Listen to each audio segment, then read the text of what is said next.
मित्रों, आज हम आपको नवरात्रि व्रत की तीसरी पावन कथा सुनाने जा रहे हैं, जिसे अगर कोई भी व्यक्ति सच्चे मन से शुरू से लेकर अंत तक एक बार पूरा सुन लेता है तो वह कभी भी गरीब नहीं रहता। किंतु उससे पहले अगर आपने अभी तक हमारे चैनल को सब्सक्राइब नहीं किया है तो चैनल को सब्सक्राइब करें और कमेंट बॉक्स में जय मां भवानी जय माता दी लिखना ना भूलें। मित्रों, आप सभी का ज्यादा समय नष्ट न करते हुए नवरात्रि की इस पावन कथा को शुरू करते हैं। एक बार की बात है, देवर्षि नारद जी ब्रह्मा जी के पास गए और ऐसे अकारण ही आदिशक्ति माता दुर्गा के द्वारा किए गए आख्यान को ब्रह्मा जी से सुनाने को कहने लगे। देवर्षि नारद जी ने भगवान ब्रह्मा जी से कहा, हे सृष्टि के रचयिता, कृपया आप मुझे माता दुर्गा के द्वारा उनके भक्तों पर की गई कृपा का कोई आख्यान सुनाइए। तब भगवान ब्रह्मा जी ने देवर्षि नारद जी से कहा कि हे नारद, आप यदि माता आदिशक्ति के विषय में जानना चाहते हैं तो मैं तुम्हें माता दुर्गा द्वारा अपने भक्तों पर की गई कृपा का आख्यान तुम्हें सुनाता हूं। हे देवर्षि नारद जी, तुम इस कथा को पूरा अवश्य सुनना। इस कथा को सुनने मात्र से समस्त मनुष्य के मनोरथ सिद्ध होते हैं और उसे सौभाग्यशाली रहने का वरदान प्राप्त होता है। अब देवर्षि नारद जी कहते हैं, हे प्रभु, आप उस कथा को सुनाइए। मैं पूरी सच्ची श्रद्धा से आपके द्वारा सुनाई गई कथा को अवश्य सुनूंगा और इस कथा को संपूर्ण जगत में विख्यात भी करूंगा। देवर्षि नारद जी की बात सुनकर अब भगवान ब्रह्मा कथा को सुनाना आरंभ करते हैं और कहते हैं कि किसी समय की बात है, किसी नगर में सुरेश नाम का शिल्पकार रहता था। वह अपने हाथों से अच्छी अच्छी मूर्तियां बनाता था, फिर उन मूर्तियों को शहर में जाकर बेच आता था। इस तरह से वह अपने परिवार का पालन पोषण करता था।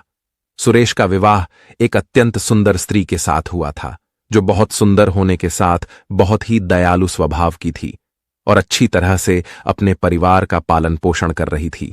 ऐसे ही दिन बीत रहे थे, लेकिन एक दिन सुरेश अपनी मूर्तियों को साथ लेकर शहर में बेचने के लिए गया हुआ था और अपनी मूर्तियों को शहर में मूर्तियों के बाजार में बेच ही रहा था कि तभी अचानक से उसकी दुकान पर एक आदमी आता है और सुरेश से मूर्ति लेता है। लेकिन वह व्यक्ति सुरेश को उस मूर्ति का दाम देना भूल जाता है।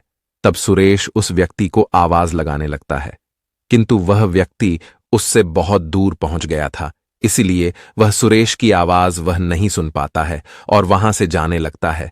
तब सुरेश उससे अपनी मूर्ति का दाम लेने के उस व्यक्ति के पीछे भागने लगता है कि तभी अचानक से सुरेश के पीछे से आ रही एक बैलगाड़ी उसके ऊपर चढ़ जाती है, जिससे उसे बहुत सी चोटें आती हैं और उसकी जान बच जाती है। लेकिन उस हादसे में सुरेश का दाहिना हाथ काटना पड़ जाता है, क्योंकि उसका दाहिना हाथ बिल्कुल खराब हो गया था। सुरेश एक शिल्पकार था और वह अपने हाथों से मूर्तियां बनाता था। उसके बाद उन मूर्तियों को शहर में ले जाकर बेचा करता था, जिससे उसके परिवार का अच्छी तरह से गुजर बसर हो जाता था। लेकिन उस हादसे में सुरेश दाहिना हाथ कट जाने के कारण उसका जीवन बड़ा ही कष्टमय हो गया था। इस बात को लेकर सुरेश की पत्नी भी बहुत ही दुखी रहने लगी थी। सुरेश और उसकी पत्नी मां दुर्गा की प्रतिदिन पूजा अर्चना किया करती थीं। उस दिन भी वे दोनों मां दुर्गा की पूजा कर रहे थे। तब सुरेश की पत्नी उससे कहती है, हे मां दुर्गा, हमारे साथ ऐसा क्यों हो गया? हमने ऐसा कौन सा पाप किया है जिसकी आपने हमें इतनी बड़ी सजा दी है? अब हमारा घर कैसे चलेगा? और अब हमें घर चलाने के लिए प्रतिदिन कर्ज लेना पड़ रहा है, तब भी हमारा घर ठीक से नहीं चल पा रहा है। हे मां, वह कर्ज हम कैसे चुका पाएंगे? इस बात को लेकर मैं दिन रात बहुत ही चिंतित रहती हूं और आज से कुछ ही दिनों बाद नवरात्रि भी आ रही है। सब कुछ कैसे होगा? अपनी पत्नी की इन बातों को सुनकर सुरेश अपनी पत्नी से कहता है, हे प्रिय, तुम ज्यादा चिंता न करो, कोई न कोई रास्ता अवश्य ही मिल जाएगा। मेरा दाहिना हाथ कट गया है तो क्या हुआ? भगवान ने मनुष्य को दो हाथ इसलिए ही दिए हैं कि जब कभी मनुष्य के एक हाथ को कुछ हो जाए तो वह अपने दूसरे हाथ से कार्यों को कर सके। इसलिए मैं अपने एक हाथ से ही मूर्तियां बनाऊंगा, फिर उन मूर्तियों को शहर ले जाकर बेचूंगा। तब सुरेश की पत्नी अपने पति से कहती है, हे स्वामी, आप ये कैसी बात कर रहे हैं? आपको पता है ना कि अब आपका दाहिना हाथ नहीं बचा है, इसलिए आप बाएं हाथ से कैसे मूर्तियां बना पाएंगे? फिर सुरेश अपनी पत्नी से कहता है, हे प्रिय, वह सब देवी मां देख लेंगी, और वैसे भी नवरात्रि का महापर्व आने वाला है, इसलिए कई सारे लोग मेरे पास देवी मां की मूर्तियां बनवाने के लिए आएंगे। लेकिन अगर मैं ऐसे ही घर में बैठकर अपना हाथ कट जाने का शोक मनाता रहा तो मैं कुछ नहीं कर पाऊंगा, और मैं अपने परिवार का पालन पोषण भी नहीं कर पाऊंगा, जिसके लिए मुझे दुकान पर जाना ही पड़ेगा। अपनी पत्नी से इतना कहकर बड़े ही आत्मविश्वास के साथ सुरेश अपनी दुकान पर चला जाता है, और अपनी दुकान पर पहुंचकर वह अपने मन में सोचने लगता है कि आज से ही मुझे वापस अपना काम शुरू कर देना पड़ेगा, क्योंकि नवरात्रि आने में ज्यादा दिन नहीं बचे हैं। इसलिए मैं अगर एक भी मूर्ति नहीं बना पाया तो मुझे और मेरी पत्नी को भूखा ही रहना पड़ेगा। लेकिन अगर मैंने किसी भी तरह से एक मूर्ति बना ली तो उसे बेचने पर कुछ तो धन मिल ही जाएगा, जिससे मेरे परिवार का पालन पोषण हो जाएगा। अपने मन में इतना सोचकर सुरेश मूर्ति बनाने लगता है, लेकिन उसका दाहिना हाथ कट जाने के कारण उसे मूर्ति बनाने में बहुत ही परेशानी हो रही थी, क्योंकि एक हाथ से मूर्ति बनाना बहुत ही कठिन काम होता है। इसलिए सुरेश मूर्ति को बार बार बनाता और वह मूर्ति बार बार बिगड़ जाती थी, लेकिन वह मूर्ति अच्छी नहीं बन पाती थी। सुरेश प्रतिदिन अपनी दुकान पर पहुंचकर अपने एक हाथ से मूर्ति बनाने का प्रयास करता रहता है, और धीरे धीरे उसकी मूर्तियां भी बनने लगती हैं, लेकिन एक हाथ से मूर्ति बनाने के कारण उसे थोड़ी देर लग जाती है। उस मूर्तियां को बनाने के बाद सुरेश अपने घर वापस चला जाता है। तब उसकी पत्नी उससे कहती है, हे नाथ, क्या हुआ देवी? मां की मूर्तियां अभी तक तैयार नहीं हुई। अपनी पत्नी की बात सुनकर सुरेश अपनी पत्नी से कहता है, हे प्रिय, मैं कोशिश तो बहुत कर रहा हूं, लेकिन मूर्तियां अभी तक पूरी नहीं बन पाई हैं। तब सुरेश की पत्नी उससे कहती है, आप देख लीजिए, आज शाम तक का ही समय है। अगर पूरी मूर्तियां बन जाएंगी तो सही है, नहीं तो हमें काफी देर हो जाएगी, क्योंकि सभी लोगों ने नवरात्रि के लिए मूर्तियां खरीद ली हैं। फिर सुरेश अपनी पत्नी से कहता है, देखते हैं, भाग्यवान देवी मां तो है ही। उसके बाद सुरेश अपने मन में एक आश लेकर अपनी दुकान की ओर निकल जाता है और देवी मां की अधूरी मूर्तियों को पूरा करने में लग जाता है। सुरेश को उन मूर्तियों को बनाते हुए सुबह से शाम हो जाती है, और उसकी मूर्ति भी अब बनकर तैयार हो जाती है।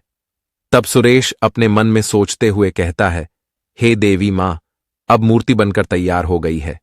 अब मैं इन मूर्तियों को बाजार में ले जाकर बेच देता हूं, जिससे मुझे कुछ धन मिल जाएगा, तो मेरे घर की थोड़ी बहुत स्थिति सुधर जाए। अभी सुरेश अपने मन में यह सोच ही रहा था कि तभी अचानक से उसकी दुकान पर एक छोटी सी लड़की आ जाती है, और वह छोटी बच्ची सुरेश से कहती है, सुनिए, क्या आप मुझे एक देवी मां की मूर्ति दे सकते हैं? क्योंकि मैं चाहता हूं कि इस नवरात्रि देवी मां की स्थापना करूंगी। इसलिए अगर आप मुझे एक देवी मां की मूर्ति दे देंगे तो आपका मेरे ऊपर बड़ा उपकार हो जाएगा।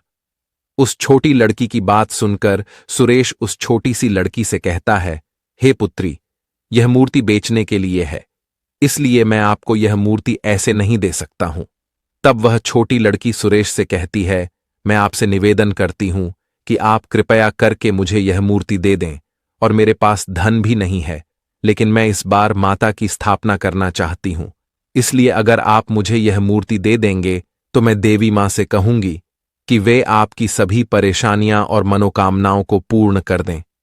उस छोटी लड़की की बात सुनकर सुरेश अपने मन में सोचने लगता है कि यह छोटी लड़की बड़ी आश लेकर मेरे पास आई है, इसलिए मैं इसे खाली कैसे भेज सकता हूं। लेकिन अगर मैं यह मूर्ति इस लड़की को मुफ्त में दे दूंगा तो मेरे घर का गुजर बसर करने में बड़ी ही कठिनाई आ जाएगी, किंतु मैं इस लड़की को ऐसे निराश भी नहीं कर सकता हूं, क्योंकि यह भी तो देवी मां का ही रूप है। इसलिए छोड़ो, मेरी परेशानियां तो देवी मां दूर कर ही देंगी। मैं इस लड़की को यह मूर्ति दे देता हूं।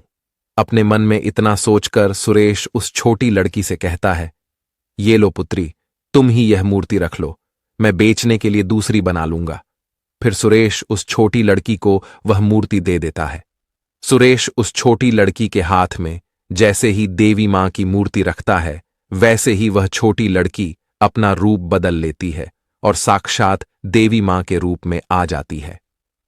सुरेश साक्षात देवी मां को अपने सामने देखकर बड़े ही आश्चर्य में पड़ जाता है। फिर वह तुरंत ही देवी मां के चरणों में गिर जाता है और मां दुर्गा से कहता है, हे मां, आज आपके दर्शन पाकर मेरा पूरा जीवन सफल हो गया है और आपने इस तुच्छ मनुष्य को दर्शन देकर मेरा जीवन सफल कर दिया है। तब मां दुर्गा सुरेश से कहती हैं, उठो वत्स, मैं तुम्हारी भक्ति और सच्चाई से बहुत ही प्रसन्न हूं कि कैसे तुम अपने मुश्किल समय में भी मेरा नाम जपते रहे और कैसे तुमने बिना अपना कोई फायदा देखे एक लड़की की निस्वार्थ भाव से सहायता की है। इसलिए मैं तुमसे बहुत प्रसन्न हूं। हे पुत्र, मैं तुम्हें एक वरदान देती हूं कि तुम जिस भी मिट्टी को अपने हाथ से छुओगे वह मिट्टी एक जादुई मिट्टी बन जाएगी, जिससे तुम अपने मन में जो भी आकार बनाओगे वह मिट्टी अपने आप ही उस आकार की बन जाएगी, जिससे तुम्हें अपने एक हाथ से मूर्तियां नहीं बनानी पड़ेंगी। मां दुर्गा की इन बातों को सुनकर सुरेश मां दुर्गा से कहता है, धन्यवाद माते, आपने मेरे ऊपर पर बहुत ही बड़ा उपकार किया है। और मां दुर्गा सुरेश से कहती हैं, हे पुत्र, लेकिन तुम इस शक्ति पर कभी घमंड मत करना और अगर तुम्हें कोई भी जरूरतमंद व्यक्ति दिखे तो उसकी सहायता अवश्य करना। सुरेश से इतना कहकर देवी मां वहां से अंतर ध्यान हो जाती हैं। इस वरदान के मिल जाने के बाद सुरेश को ऐसा लग रहा था कि जैसे उसे उसके दोनों हाथ मिल गए हों। फिर सुरेश प्रतिदिन अपने हाथों से मिट्टी को छूता और उस जादुई मिट्टी को अपने मन के अनुसार आकार बना देता था, जिससे अब उसे मूर्ति बनाने में कोई कष्ट नहीं हो रहा था और इस तरह से वह प्रतिदिन कई सारी मूर्तियां अपने मन मुताबिक बना लेता था। उसके उन मूर्तियों को बाजार में बेच आता था और उसकी बनाई मूर्तियां बहुत ही सुंदर और आकर्षक होती थी। सुरेश की मूर्तियां इतनी आकर्षित और सुंदर होती थीं कि उसकी मूर्तियों को खरीदने के लिए लंबी लंबी लाइनें लगने लगती थीं और सुरेश की मूर्तियां खरीदने के लिए दूर दूर के नगर से लोग आते थे और उसकी मूर्तियां लेकर जाते थे। ऐसे ही दिन गुजर रहे थे। फिर देखते ही देखते देवी मां के वरदान से सुरेश के दिन सुधर जाते हैं। उसके सारे कर्जे भी खत्म हो जाते हैं और अब सुरेश की पत्नी भी प्रसन्न रहने लगी थी। अब सुरेश को किसी भी चीज की कोई कमी नहीं थी, क्योंकि अब उसके पास वह सब कुछ था जिसकी उसे कभी जरूरत पड़ती थी। सुरेश प्रतिदिन अपने मन से सोच सोचकर जादुई मिट्टी से मूर्तियां बना लेता था। उसके बाद उन मूर्तियों को शहर में बेच आता था। ऐसे ही दिन बीत रहे थे और सुरेश धीरे धीरे धनवान होता जा रहा था। लेकिन एक दिन की बात है, सुरेश अपनी दुकान में मूर्ति बना रहा था कि तभी अचानक से उसकी दुकान पर एक व्यक्ति आ जाता है और सुरेश से कहता है, सुरेश जी, क्या आप मेरी एक सहायता करेंगे? उस व्यक्ति की बात सुनकर सुरेश उससे कहता है, जी बताइए, मैं आपकी किस प्रकार से सहायता कर सकता हूं? तब वह व्यक्ति सुरेश से कहता है कि मैंने लोगों से आपके बारे में सुना है कि आपके पास एक चमत्कारी शक्ति है जिससे आप अपने मन में जो भी सोचते हैं उसकी मूर्ति अपने आप बन ही जाती है। फिर सुरेश उस व्यक्ति से कहता है, जी हां, वो तो है, आपने सत्य कहा। तब वह व्यक्ति सुरेश से कहता है, क्या आप मुझे वह चमत्कारी शक्ति दे सकते हैं? देखिए, मना मत कीजिएगा, क्योंकि मेरी मां का कुछ ही दिनों पहले देहांत हो गया था और मैं अपनी मां से बहुत प्रेम करता था। लेकिन मेरे पास मेरी मां की कोई भी तस्वीर नहीं है, लेकिन मेरी मां सिर्फ मेरे मन में है।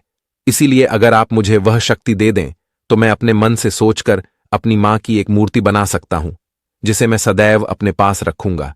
लेकिन देखिए, मना मत कीजिएगा, मेरे पास सिर्फ यही एक रास्ता है।